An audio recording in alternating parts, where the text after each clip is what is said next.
The Balaton Defensive Operation was the last major defensive operation of the Red Army against German forces during World War II.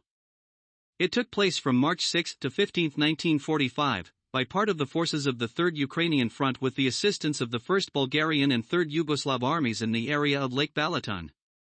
During the battle, Soviet troops repelled the Wehrmacht's offensive codenamed Spring Awakening, which became the last major offensive operation of the German armed forces in World War II. Despite the direct threat to Berlin posed by the Red Army's winter offensive, German leadership decided in early spring 1945 to launch a counterstrike in Hungary. They planned to push Soviet troops back across the Danube, thereby eliminating the threat to Vienna and the southern regions of Germany. Additionally, one of the last oil fields available to the Germans was located near Lake Balaton, without which the Luftwaffe and armored forces of Germany would remain without fuel. The Wehrmacht command developed a plan for an offensive operation, which involved delivering 3 decisive strikes. The main strike was planned to be delivered by the 6th SS Panzer Army and the 6th Army from the area between Lake Balaton and Lake Velence in the southeast direction towards Dunafolvar. The second strike was to be delivered by the 2nd Panzer Army from the area of Najikaniza towards Kaposvar. The 91st Army Corps from Army Group E was to advance from the area of Donji Mihaljak to the north to meet the 6th Panzer Army. As a result of the offensive, the German command hoped to break apart and destroy the main forces of the 3rd Ukrainian Front in portions. To conduct the offensive, the German grouping in Hungary was reinforced by the 6th SS Panzer Army, which had been specially transferred from the Western Front, from the Ardennes area, under the command of General Sepp Dietrich. The operation was named Spring Awakening. In late January 1945, Soviet military intelligence established the beginning of the transfer of units from the Ardennes to the eastern front of the SS 6th Panzer Army, and its commander, General I. Ilyachev, concluded that the appearance of this entire army in front of the Soviet troops could not be ruled out. On February 21, Ilyachev reported to I.V. Stalin that this army was heading to Hungary in full force. In early February 1945, the head of the American military mission in Moscow, Brigadier General John R. Dean, and several senior British military sources also informed the General Staff of the Red Army about this. According to their data, the Germans are forming 2 groupings for a counteroffensive against the Red Army, but the Allies indicated a completely different location, one in East Prussia for an attack on Thorn, the other in the area of Vienna, Moravian Ostrava for an attack on Lodz. Analyzing all this information, I.V. Stalin and A.I. Antonov concluded that the information from the Allies was incorrect, and that the main strike would be delivered by the Germans precisely in Hungary against the troops of the 3rd Ukrainian Front.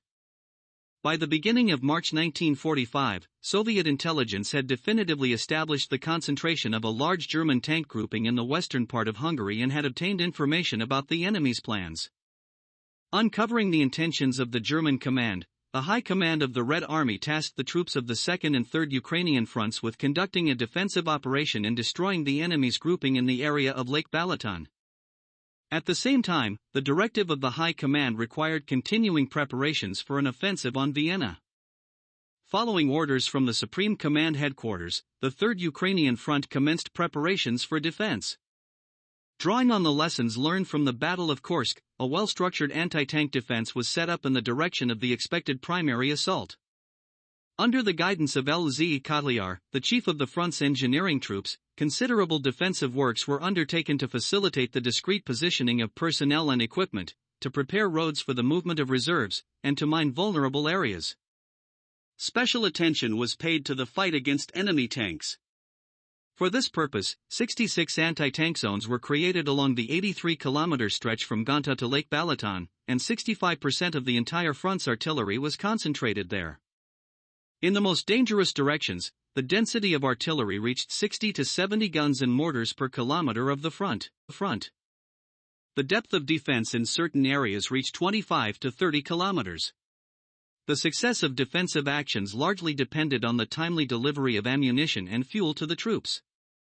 Therefore, when preparing for the operation, great attention was paid to its logistical support.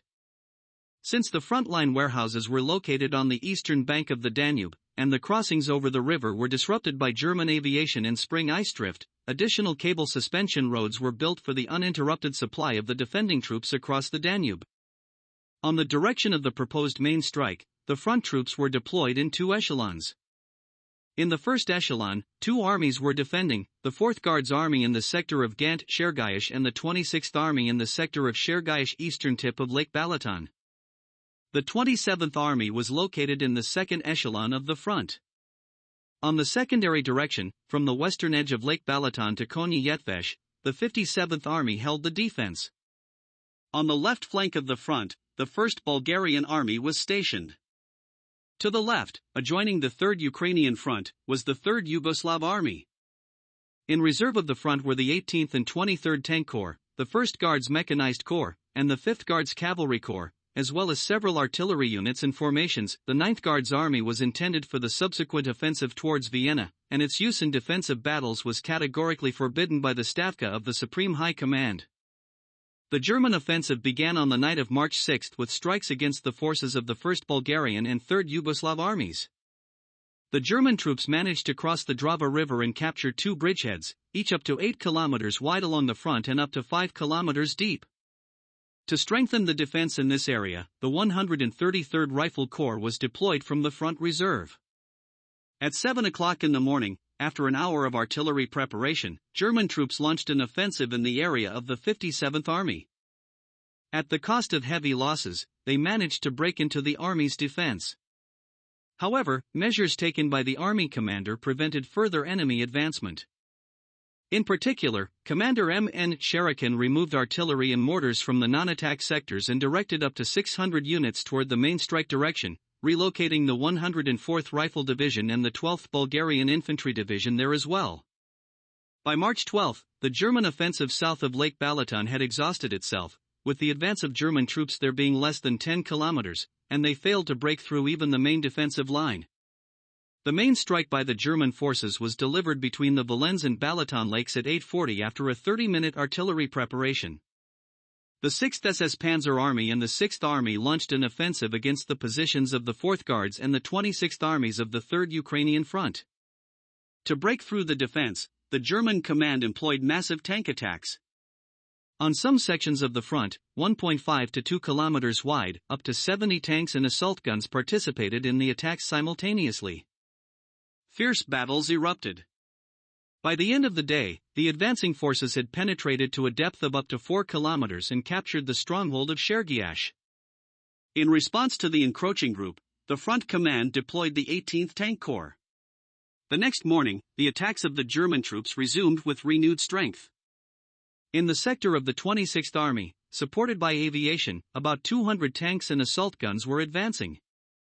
Constantly maneuvering along the front, the German command persistently sought weak points in the defense of the Soviet troops. The Soviet command, in turn, promptly relocated anti-tank reserves to the threatened areas. A particularly difficult situation developed in the sector of the 26th Army, where two infantry divisions, supported by 170 tanks and assault guns, attacked the positions of the Rifle Corps. To strengthen the defense, the front commander sent the 5th Guards Cavalry Corps and the 208th Self-Propelled Artillery Brigade to this direction. In addition, to reinforce the defense, the 27th Army was deployed to the second line. As a result of the stubborn resistance of the Soviet troops and measures taken to strengthen the defense, the enemy was unable to break through the tactical zone in the first 2 days of the offensive. He only penetrated it by 4 to 7 kilometers. On the morning of March 8, the German command deployed the main forces into battle. Concentrating 40 to 50 tanks and assault guns per kilometer of the front, the enemy repeatedly attempted to break through the Soviet defenses. Dense fogs, which often covered the airfields, seriously limited the actions of the 17th Air Army, so by the decision of the Stavka of the Supreme High Command, starting from March 10, the 5th Air Army of the 2nd Ukrainian Front was additionally involved to repel the German offensive. In the following days, in an attempt to achieve success, the German command employed mass tank attacks, involving 100 or more heavy tanks over sections of 1 to 1.5 kilometers. The fighting did not subside around the clock. Counting on the low effectiveness of Soviet artillery during the dark hours, the Germans continued their offensive at night, using night vision equipment.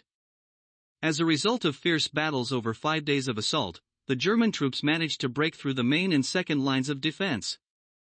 However, this did not ensure their success, as they still faced the rear army and front defense lines. After 10 days of fierce fighting, the attackers managed to advance 8 to 30 kilometers. The battle was marked by high intensity and heavy use of equipment, up to 50 to 60 tanks per kilometer of front, with the deployment of heavy and medium tanks such as Tiger II and Panther. However, the determined resistance of the Soviet soldiers and the strong defense they established prevented the German forces from breaking through to the Danube. The Germans did not have the necessary reserves to exploit their success. After suffering heavy losses, on March 15, German troops halted their offensive. The Battle of Balaton was the last major offensive operation of the German armed forces in World War II. Repelling the German onslaught, on March 16, the units of the right flank of the 3rd Ukrainian Front began the Vienna offensive operation almost without an operational pause. The newly reinforced 9th Guards Army, together with the already deployed 4th Guards Army, attacked the positions of the 6th Army, Army Group Bulk, whose task was to hold the rear of the 6th Panzer Army. The offensive of the Soviet forces was supported by the 17th Air Army of the 3rd Ukrainian Front and the 5th Air Army of the 2nd Ukrainian Front.